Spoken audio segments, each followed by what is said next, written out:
안녕하십니까. 저는 부경양도농협 소정태 단장입니다. 오늘은 돼지고기 소비 특징과 고품질 돈육 생산 방안에 대해서 말씀드리겠습니다. 최근에 언론에서 3.3대의를 걸치면서 우리 한돈 품질에 대한 내용들이 굉장히 많은 이슈로 다가오고 있죠. 그래서 특히 이제 우리 생산자 입장에서도 품질에 대해서 심사숙고해야 되는 그런 단계에 와 있다고 생각합니다. 먼저 고품질 돈육 생산하면 가장 중요한 것이 첫 번째 조건으로 규격돈 생산에 대해서 먼저 신경을 많이 써야 될 것 같아요. 오늘은 5개 강의 중에서 특히 규격돈 생산에 대해서 어떤 방법이 있을지 한번 같이 고민해 보도록 하겠습니다.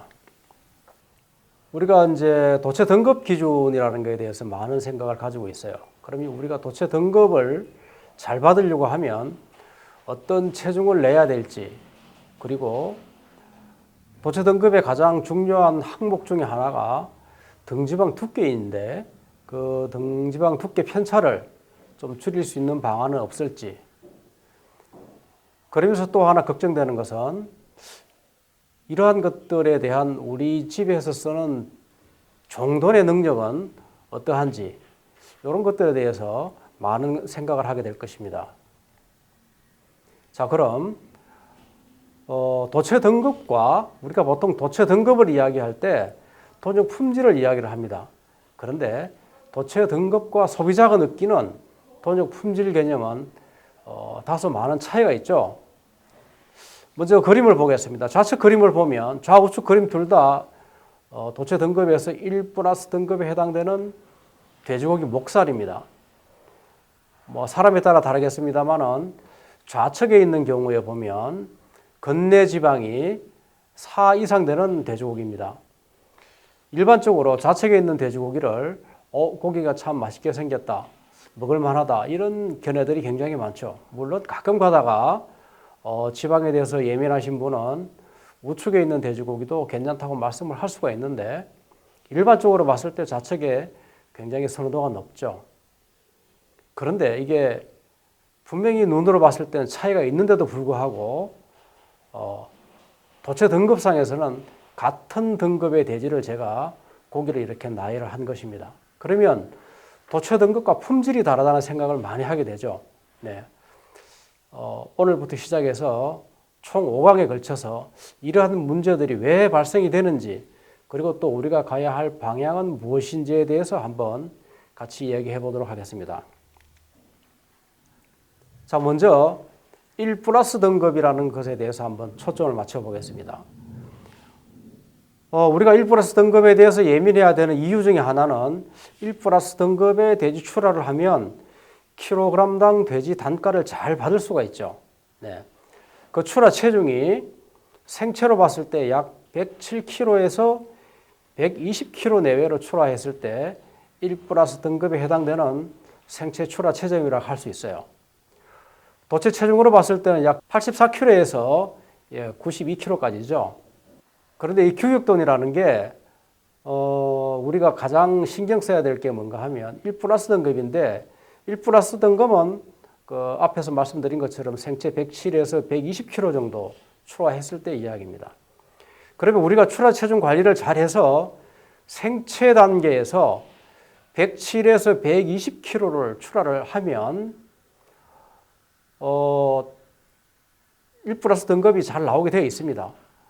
2000년도에는 우리가 우수한 농장 같은 경우는 이제 1 플러스의 등급의 출하 비율이 80%대에서 현재는 2022년도에는 91%까지 1 플러스 등급을 출하를 하고 있습니다. 출하 평균으로 봐서는 61%대 출발해서 지금 같은 경우는 약 한 65% 정도, 이 정도 1 플러스 등급에 해당되는 생체 출하를 하고 있죠. 그러면 1 플러스보다 조금 범위가 넓은 1등급을 한번 보도록 하겠습니다. 1등급 같은 경우는 전국 평균으로 보면 한 64% 정도, 그리고 지금 최근에는 또 한 66% 정도까지 전체 평균이 1 플러스 등 1등급이죠. 1등급이 출하가 되고 있습니다. 그런데 저희 조합에는 평균이 79에서 한 80%, 그리고 조합에서 우수한 농장 같은 경우는 90%까지 1등급 이상이 출현되고 있죠. 그래 본다면 1등급 이상 출현되는 것은 그다지 그리 어려운 문제가 아니라고 생각할 수 있습니다. 충분히 그렇게 할 수 있다는 거죠. 왜 그런가 하면 일반적으로 현재 우리 농장에 가지고 있는 종돈의 기본 능력이 굉장히 우수하다는 겁니다. 예를 들어서 1등급 출하 체중이 103에서 한 125kg 정도 내면 1등급에 대한 기본 출하 체중이 됩니다. 요 체중대의 돼지만 내주면 잘 나오는 농장은 90%가 1등급이 된다는 겁니다. 조합 평균으로 봐서는 한 83% 정도까지도 1등급이 될 수가 있다는 거예요.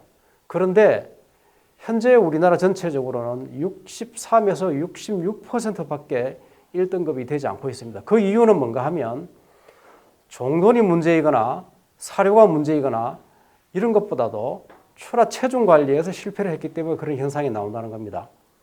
다시 말해서 외부적인 요인을 탓하기 전에 출하 체중 관리만 잘하면 우리 집에도 80% 이상 1등급을 받을 수 있다는 거죠. 이렇게 되면 농장 매출도 올라가고 특히 한돈의 규격 품질 관리에 굉장히 긍정적인 영향을 미칠 수가 있다는 거예요. 특히 1 플러스 등급 같은 경우도 70%까지 가능한데 조합 평균으로 봐서는 한 61%까지도 현재 종돈의 능력으로 가능하다는 겁니다. 단지 우리가 출하 체중 관리를 107에서 120kg까지 출하만 해준다면 60% 이상이 1 플러스 등급이 가능하다는 겁니다. 그렇게 된다면 농장 매출 단가도 올라가고 우리 한돈의 전체적인 규격에 관한 품질 관리도 상당히 잘 되겠죠. 네. 등급 관리가 중요한 것은 우리 농장에서 잘 알다시피 등급별로 가격 편차가 굉장히 심하죠.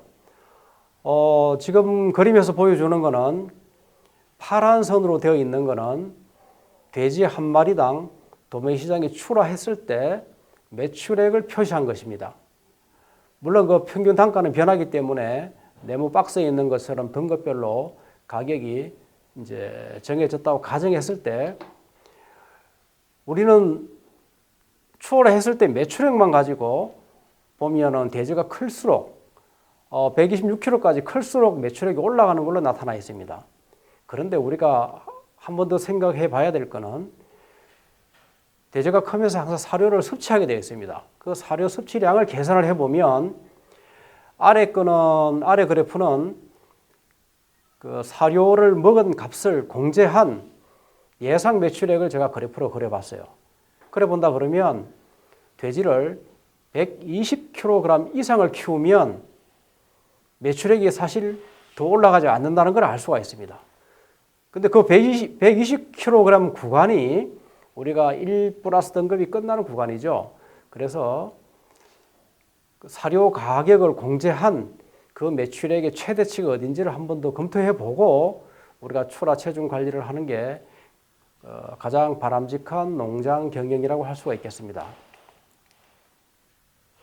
자, 그러면 출하 체중까지는 우리 농장에서 신경만 쓰면 사실 어느 정도 관리를 할 수가 있어요. 그럼에도 불구하고 우리 농장에서 등지방 두께 관리하기는 굉장히 어렵죠. 여러 가지 요인 중에서 하나가 우리가 이제 AI 센터에서 정액을 공급받아서 사용하고 있는데 제가 종축계량협회 홈페이지에 등록된 부력 웅돈 등지방 두께를 한 번 더 값을 다 정리해 봤습니다. 이제 예로 4가지만 A, B, C, D 센터에 대한 그 개체별 성적을 제가 표시를 해 놔봤습니다. 모두 다 이것들이 90kg 도달 연령대의 평균 등지방 두께를 지금 표시한 것이죠.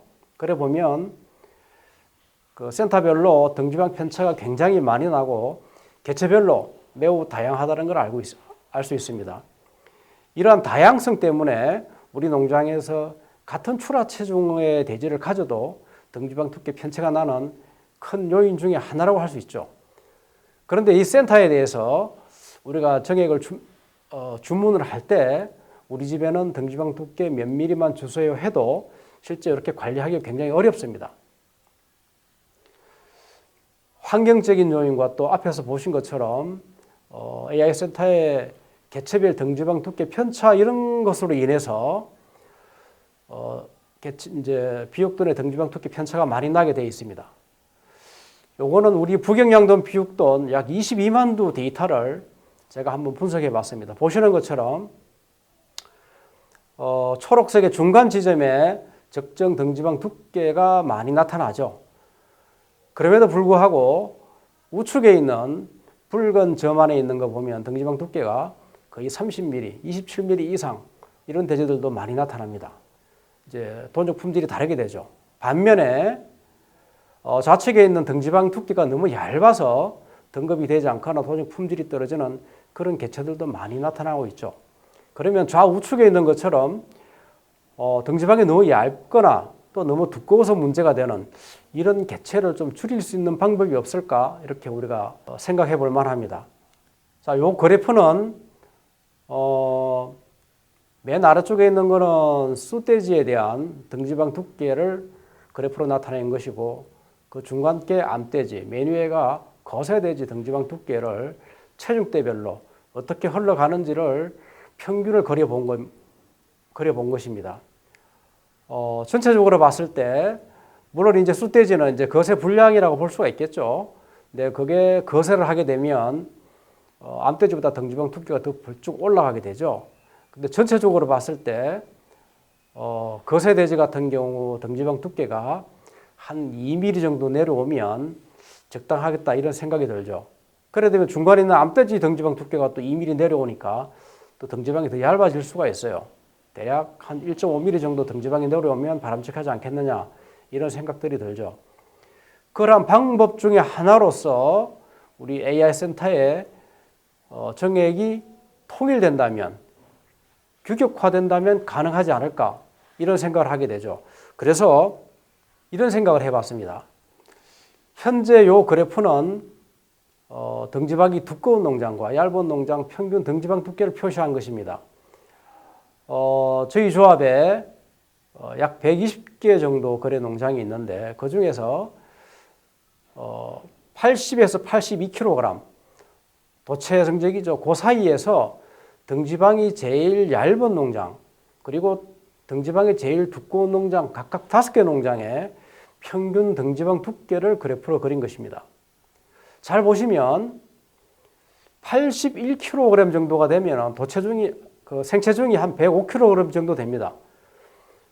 105kg일 때 이미 등지방 편차가 5mm 이상 굉장히 많이 나 있죠. 이거는 정돈의 문제가 아니고 농장 환경적으로 벌써 그 전에 이렇게 등지방 편차가 많이 나고 있다는 겁니다. 그리고 우리 출하는 보통 한 125kg 정도까지 한다 그러면 한 20-30일 정도 출하 일량이 많이 남아 있는 상태예요. 그러니까 우리 집의 등지방 두께는 이미 100kg 때 이미 등지방 두께가 방향이 다 결정이 되어 있다는 겁니다. 그래서 우리가 이미 비육 후기 때 어떤 사료를 먹이면 등지방이 내려가느냐 올라가느냐 하는 거는 좀 현실성이 적어진다라는 그런 걸 의미하는 거죠. 다시 말해서 우리 집의 평균 등지방 두께 관리하려고 하면 자돈 단계부터 사료 급여 프로그램을 어떻게 가져가야 할지 생각을 잘 해야만 가능하다는 것을 보여주는 자료라고 할 수 있겠습니다. 자, 이거는 우리 북영양돈 농협의 AI 센터에 숫돼지 현황을 제가 직접 그림을 그린 겁니다. 좌측에 있는 거 보면은 등지방 두께가 물론 다 15mm 이하이죠. 그리고 8mm대까지 각각 개체별로 이렇게 많이 분포가 되어 있습니다. 그래서 이게 비육농장에서 등지방 균일화를 위해서 등지방이 두꺼운 개체와 아래쪽에 등지방이 얇은 개체를 도태를 한다면 우측과 같은 이상적인 그림이 그려지게 되죠. 그래서 실제적으로 그래서 비육돈 농장의 등지방 두께 편차를 줄이기 위해서 우리 AI 센터에 돼지를 도입할 때 이렇게 관리를 하고 있습니다. 물론 이렇게 관리한다고 해서 비육농장에서 다 만족할 수는 없는데 AI 센터 과정에서 이러한 작업들을 해준다면 우리 비육농장에서 등지방 관리하기에 한층 더 편리하고 용이하겠죠. 네. 지금까지 도체 체중과 등지방 두께에 대해서 그리고 출하 체중에 대해서 어떻게 하면 규격들을 잘 출하할 수 있을지에 대해서 한번 더 생각을 해봤습니다. 다음 강의 때는 돈적 품질에 대해서 직접적으로 같이 한번 설명해 보도록 하겠습니다. 네, 감사합니다.